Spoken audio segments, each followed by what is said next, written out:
Good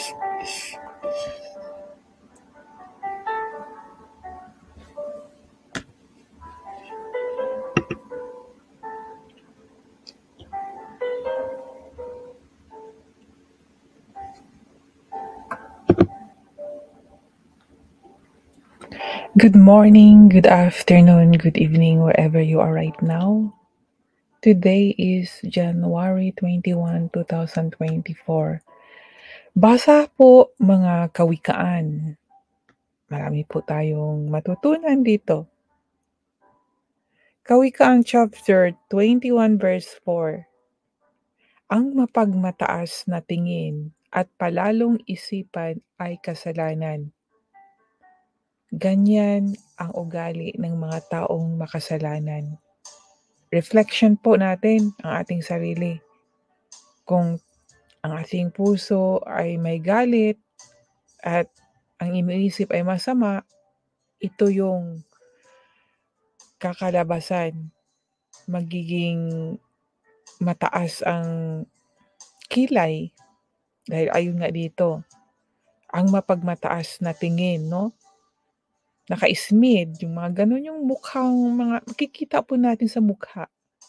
Kung ano yung klaseng facial anger sa mukha ng tao. Pero 'pag mabait 'no ang tao, totoong meron siyang mahinahon na pag-uugali, yung puso niya ay may mapagmahal, matulungin sa kapwa. Laging nag-iisip ng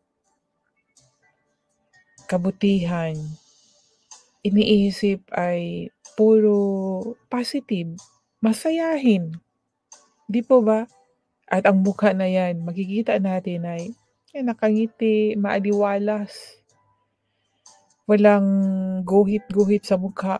Pero minsan ano, may makikita tayo na mukha na yung noo pa lang ay may dalawang guhit. Laging yung may galit sa puso. Kaya nagkikimkim ng galit, sama ng loob na minsan hindi nasasabi, sinasaloob na lang. And then yung galit ay laging dinadala. Kaya yun nagre-reflect din po sa ating facial face, no? Nakikita sa mukha. Ayon dito sa Kawikaan chapter 21 verse 3, ang paggawa ng matuwid at makatarungan ay kalugod-lugod sa Panginoon kaysa paghahandog. Ayan po, take note ha. Minsan tayo naghahandog tayo pero yun pala hindi bukal sa loob, hindi bukal sa ating puso. Hindi po pala kinalulugdan. Kaya sa ngayon mag-iingat na po tayo. Gawa tayo ng matuwid at makatarungan at mabuti na may pagmamahal. Practice po natin sa ating sarili at maghahandog. Hindi po natin yan kalimutan. Maghahandog din po tayo pero may kasamang kabutihang puso, pag-iisip, pagmamahal. Para po maging kalugod-lugod po sa ating Panginoon. At dito naman sa Kawikaan, chapter 21 verse 26. Ang taong tamad ay laging naghahangad na makatanggap, ngunit ang taong matuwid ay nagbibigay ng walang alinlangan. O di po ba? Minsan, no, hindi naman lahat. May mga tao talagang tamad na minsan gusto na lang yung tinutulungan sila.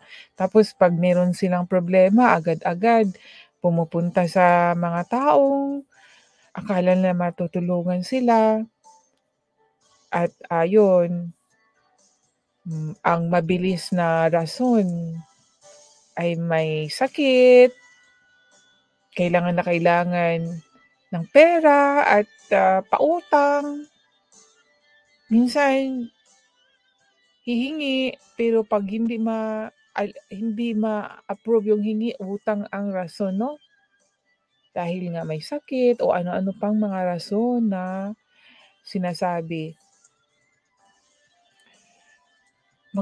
magbanat po tayo. Huwag po tayo agad-agad na ano sa tao 'no, na tutulong sa atin.